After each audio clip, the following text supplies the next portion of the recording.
பரிசீலிக்கிறாங்க.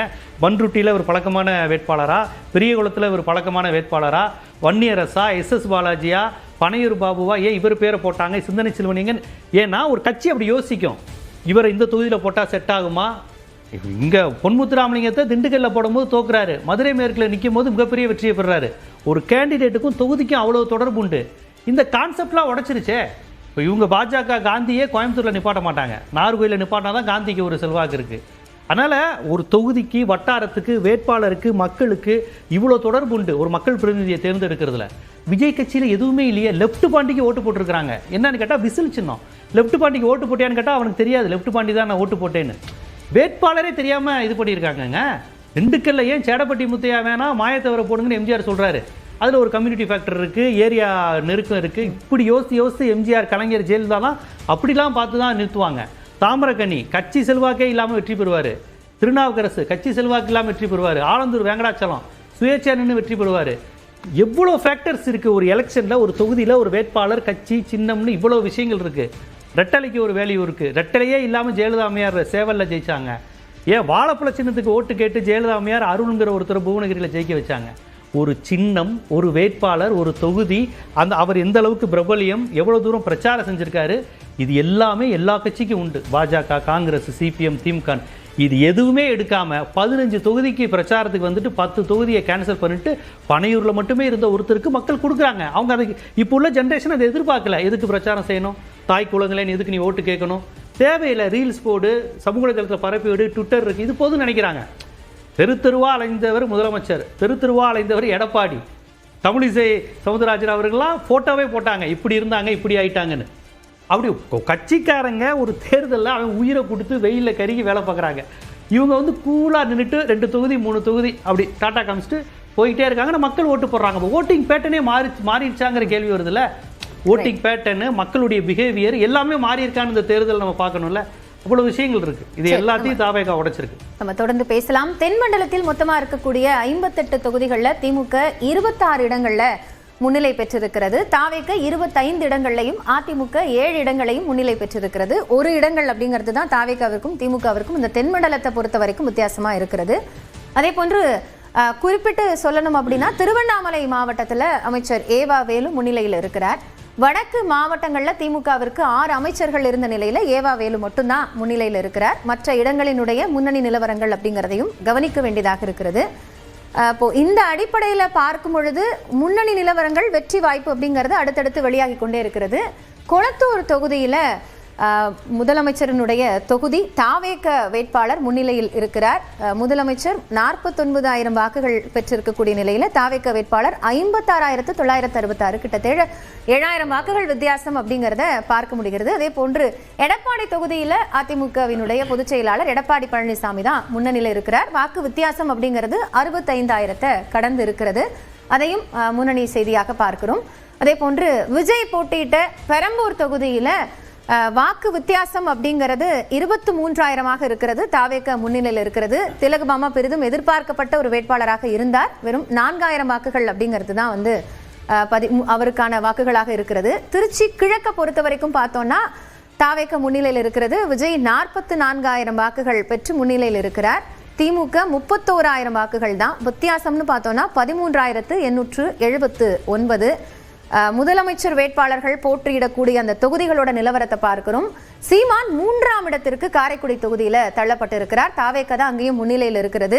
வாக்கு வித்தியாசம்னு பார்த்தோம்னா 21,854. தாவேக வேட்பாளர் பிரபு 46,000 வாக்குகள் வித்தியாசம் பெற்றிருக்கிறார். அந்த முன்னிலை நிலவரத்தில் கிட்டத்தட்ட 21,800 வாக்குகள் அப்படிங்கிறது வித்தியாசமாக இருக்கிறது.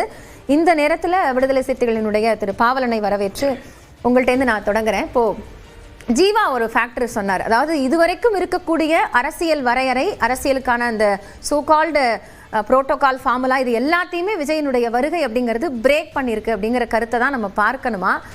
திமுக அதிக கூட்டணி வைத்தது தான் வந்து அதனுடைய சறுக்கலுக்கு மிக முக்கியமான காரணம்ங்கிற கருத்தும் அரங்கத்தில் முன்வைக்கப்பட்டது. நீங்கள் எப்படி பார்க்குறீங்க? இல்லை, இந்த ஜனநாயகம் வந்து இவ்வளோ பெரிய கேலி கூத்தாகணும்னு நினச்சி கூட பார்க்கவே இல்லை. இந்த மணல் வீடு கட்டின மாதிரி இருக்குது. இந்த தேர்தல் முடிவு என்பது ஒரு மணல் வீடு கட்டின மாதிரி இருக்குது. தாவேக்கால 43 பேர் வந்து கிரைம் ரெக்கார்டில் இருக்கிறாங்க. மாற்றத்தை கொடுக்க போகிறோன்னு விஜய் சொல்லிட்டு இருக்காரு. நான் நிறைய ஊடகங்களில் நான் சொன்னேன், நான் விஜய்க்கு கேள்வி கேட்டிருக்கேன், என்ன மாற்றத்தை கொடுக்க போகிறீங்க, என்ன மாற்றத்தை கொடுக்க? இது வரைக்கும் பக்தவச்சலம் காலத்திலேருந்து, குமாரசாமி ராஜா காலத்திலேருந்து, ஓமந்தூர் ராமசாமி ரெட்டியார் காலத்திலேருந்து முதலமைச்சராக இருந்தவங்க, அவங்கெல்லாம் செய்யாததை இவர் என்ன செய்ய போகிறான்னு நான் கேள்வி எழுப்பியிருக்கேன். இப்போ இது ஏதோ வந்து இவர் ஜீவா சொன்ன மாதிரி ஒரு விளையாட்டுத்தனமான ஒரு முடிவாக தான் அதை பார்க்க வேண்டியிருக்கு. புதுசாக வர்றாங்க, ஒரு திரைப்படத்தில் வரோம், எடுத்தடுப்ப ஸ்ட்ரெயிட்டாக ஹீரோ, அடுத்து நான் சிஎம். இது இன்றைக்கி தமிழ்நாட்டில் அரங்கேறி இருக்கு. ஆக்ஷன் ஹீரோக்களுக்கான ஒரு மண்ணா இது. இங்கே கொள்கை சார்ந்து, கோட்பாடு சார்ந்து, மாநில உரிமை சார்ந்து எந்த போராட்டமும் நடத்தக்கூடாது. காவேரி தண்ணீருக்காக போராடக்கூடாது, முல்லை பெரியாருக்காக போராடக்கூடாது, மும்மொழி கொள்கையை எதிர்த்து போராடக்கூடாது, தேசிய கல்விக் கொள்கையை எதிர்த்து போராடக்கூடாது, மக்களுக்கான எந்த போராட்டத்தையும் நடத்தக்கூடாது, கிறிஸ்தவர்கள் பாதிக்கப்பட்டால் அதை எதிர்த்து போராடக்கூடாது, இஸ்லாமியர்களுக்கு எதிராக ஒரு அநீதி நடந்தால் அதை எதிர்த்து போராடக்கூடாது, எதற்குமே வாயை திறக்கக்கூடாது அப்படின்னா மக்கள் வந்து அங்கீகரிக்கிறாங்க. இது என்ன ஜனநாயகம் தெரியல. ஏதாவது ஒன்று செஞ்சுருக்கணும். தேர்தல் களம் அவங்களுக்கு புதுசு, வாக்கு கேட்டு போகலை, ஒரு வாக்கு கேட்பதற்கான பணிகள் கூட என்னன்னு அவங்களுக்கு தெரியல. நான் இப்போ நிறைய தொகுதிகளில் போய் நாங்கள் பார்க்கும்போது கண்கூட பார்க்குறோம், திமுக அணி அதிமுக அணி வந்து தேர்தல் காலத்தில் பிரச்சாரம் பண்ணிட்டு இருக்காங்க. ஆனால் தாவேகா சைடு பிரச்சாரம் பண்ணுறதுக்கு ஆளே இல்லை. அப்புறம் எப்படி இவ்வளோ வாக்கு வருது? இந்த வாக்கு வந்து விரும்பி கொடுக்கப்பட்ட வாக்குகளா அல்லது எடுக்கப்பட்ட வாக்குகள் நம்ம பார்க்க வேண்டிய தேவை இருக்குது. இங்கே ஜீவா சொன்ன மாதிரி வந்து வீட்டில் இருக்கக்கூடிய குழந்தைகளை வந்து ஆசை வார்த்தை காட்டி விஜய் எங்களுக்கு போடுங்க, விஜய் அண்ணாவுக்கு ஓட்டு போடுங்க, விஜய் அண்ணாவுக்கு ஓட்டு போட்டால் இப்போ வந்து எப்படி வந்து குற்றவாளிகளுக்கு ஓட்டு போட்டிருக்கீங்க? 43 பேர் வந்து அந்த மாதிரி இன்ஃப்ளூயன்ஸ் பண்ணக்கூடிய ஓட்டு அப்படிங்கிறது இவ்வளவு பெரிய மாற்றத்தை நோக்கி நகர்த்துவதா இருக்குமா? ஒருவேளை காலங்காலமா திமுக அதிமுகல பல்வேறு பொறுப்புகள்ல இருந்து அதன் மூலமா எக்கனாமிக்கலி டெவலப் ஆன குடும்பம், பொருளாதாரத்தில் மேம்பட்ட குடும்பத்தை சேர்ந்த வாரிசுகளை இன்னைக்கு வந்து விசில் சின்னத்துக்கு ஓட்டு போடுறாங்கன்னா அவங்களுக்கு என்ன ஐடியாலஜி இருக்கு, என்ன தொலைநோக்கு பார்வை இருக்கு? இன்னைக்கு வந்து தமிழ்நாடு இந்தியாவில் முதன்மை மாநிலம் ஒன்றிய அரசு தான் அறிவிச்சது. ஒன்றிய அரசு துறை தானே சொல்லிச்சு. பொருளாதார வளர்ச்சியில், தனிநபருடைய வருமானத்தில், கல்வி கட்டமைப்பில், மருத்துவ கட்டமைப்பில் இந்தியாவுக்கு ரோல் மாடலாக தமிழ்நாடு தான் இருக்குன்னு சொல்கிறாங்க. இந்த 5 ஆண்டுகளில் திமுக அரசு வந்து ஏகப்பட்ட சாதனைகளை வந்து கொடுத்துருக்கு. பிற மாநிலங்கள் கூட தமிழ்நாட்டில் இம்ப்ளிமெண்ட் பண்ண நடவடிக்கைகளை பார்த்து அந்தந்த மாநிலங்களில் வந்து தேர்தல் காலகட்டங்களில் அதை நடைமுறைப்படுத்தியிருக்காங்க. தமிழ்நாட்டில் வெளியிடப்பட்ட தேர்தல் அறிக்கையை ஒரு மாடலாக எடுத்துக்கிட்டு பிற மாநிலங்களில் வந்து அதை வந்து காப்பி அடிச்சுலாம் வெளியிட்டிருக்காங்க. அப்படி பிற மாநிலங்களுக்கு தமிழ்நாடு வந்து ஒரு ரோல் மாடலாக இருந்த காலகட்டத்தில், பெஸ்ட் அப்படின்னு இருந்த காலகட்டத்தில் இந்த வாக்கு விகிதம் எப்படி மாறுது? இப்போ திமுக மீது நம்ம வந்து ஜனநாயகத்தில் யார் வேணாலும் கட்சி ஆரம்பிக்கலாம், யார் வேணாலும் போட்டி போடலாம், யார் வேணாலும் வெற்றி பெற்று வரலாம். ஆனால் ஒரு தோல்வியை கொடுப்பதற்கு காரணம் என்ன? எதிர்பார்க்காத தோல்வியை கொடுப்பதற்கு காரணம், எதிர்பார்க்காத வெற்றியை பெறுவதற்கு காரணம் என்ன? எந்த காரணமே கிடையாது. இது முழுக்க இந்த டிஜிட்டல் எப்படி வந்து மோடி வந்து டிஜிட்டலை பயன்படுத்தி தொடர்ந்து வச்சுக்கிட்டார் இல்லையா? இன்றைக்கு இருக்கக்கூடிய சமூக ஊடகங்களை வந்து ஒன்றிய அரசு அவங்களுக்கு சாதகமாக பயன்படுத்திட்டு இருக்கு. அதைத்தான் இன்றைக்கி அந்த ஃபார்முலாவை தான் இன்றைக்கி வந்து விஜய் எடுத்துருக்கிறாரு.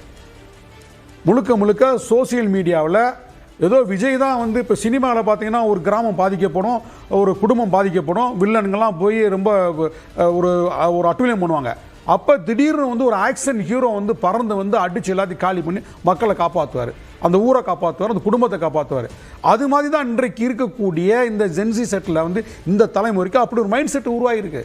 நியூஸ் பேப்பர் பார்க்க மாட்டாங்க, டிவியில் நியூஸ் பார்க்க மாட்டாங்க, முழுக்க ரீல்ஸ் பார்க்குற ஒரு கூட்டம், சினிமா ட்ரைலர் பார்க்குற ஒரு கூட்டம். இவங்களுடைய இன்ஃப்ளூயன்ஸ் எங்கே ஆயிருக்குன்னா காலங்காலமாக கொள்கை சார்ந்து இயங்கக்கூடிய ஒரு அரசியல் தெளிவுள்ள குடும்பத்தில் கூட இந்த இன்ஃப்ளூயன்ஸ் வந்து எடுபட்டிருக்கு. பிள்ளைங்க வந்து அடம்பிடிக்குது, வீட்டில் ஒரு 5 ஓட்டு இருக்குது, சரி என் பேரன் பேத்தி பிள்ளை விருப்பப்படுது, ஒரு 2 ஓட்டை தான் போடுவோமே, இப்படிலாம் நிறையா வந்து ஓட்டு உடஞ்சிருக்கு. அடுத்து விஜய் வந்து அவர் இதில் என்னன்னா பார்த்தீங்கன்னா அதிமுகவை ஒரு சரிநிகர் எதிரியாக வந்து அவர் கையாளலை, திமுகவா தாவேக்காவான்னு தான் வந்து நிப்பாட்டினார். அப்போ திமுகவை மட்டுமே வந்து ஒரு இலக்கா வச்சு அடிக்க ஆரம்பிச்சிட்டாரு. திமுக என்னதான் சாதனைகள் செஞ்சிருந்தாலும் இன்றைக்கு இருக்கக்கூடிய தலைமுறைகளுக்கு அரசியல் தெரியாத காரணத்தினால் திமுக மற்றும் பலர் தான் அவர் வந்து அந்த மற்றும் பலர் யாரு? திமுகன்னு சொல்றீங்க, ஏன் உங்க வாயில அதிமுக வர மாட்டேங்குது, ஏன் பாஜக வர மாட்டேங்குது? மற்றும் பலர்னா அந்த XRY யாரு? அப்ப திமுக மட்டும் தான் நீங்க முன்னாடி நிறுத்தீங்கன்னா அரசியல் தெரியாத ஒரு கூட்டம், சினிமா மாயையில் இருக்கக்கூடிய ஒரு கூட்டம் இன்றைக்கு தாவேகா வந்து வெற்றி பெற வச்சிருக்கு. உங்க கட்சியில ரசிகர்களா இருந்தவங்க, அரசியல்னா என்னன்னு தெரியாதவங்க, கொள்கை கோட்பாடை பற்றி தெரியாதவங்க, மாநில சுயாட்சி பற்றி தெரியாதவங்க, மாநில உரிமைகளை பற்றி தெரியாதவங்க, மதம் சார்ந்து சாதி சார்ந்து எதுவுமே தெரியாதவங்க இன்றைக்கு வேட்பாளர், சட்டமன்ற உறுப்பினர், நாளைக்கு அவங்க தான் அமைச்சர். இன்னைக்கு வெற்றி பெற்றதில் பல பேர் அமைச்சருங்க. எப்படி ஒரு துறையை நடத்துவாங்க? ஒரு ஜீவா சொன்ன மாதிரி இன்னைக்கு திமுக அதிமுக எல்லாம் ஜெயிச்சு உள்ள போறாங்க. அவங்கெல்லாம் ஏற்கனவே எக்ஸ்பீரியன்ஸான ஆட்கள், கேள்வி கேட்பாங்க. யாரா சொல்லுங்க, காவிரி தண்ணீர் சிக்கலை பத்தி பேச சொல்லுங்க. முல்லை பெரியாறுல எத்தனை அடி சுப்ரீம் கோர்ட் எத்தனை அடி உயரத்தில் வந்து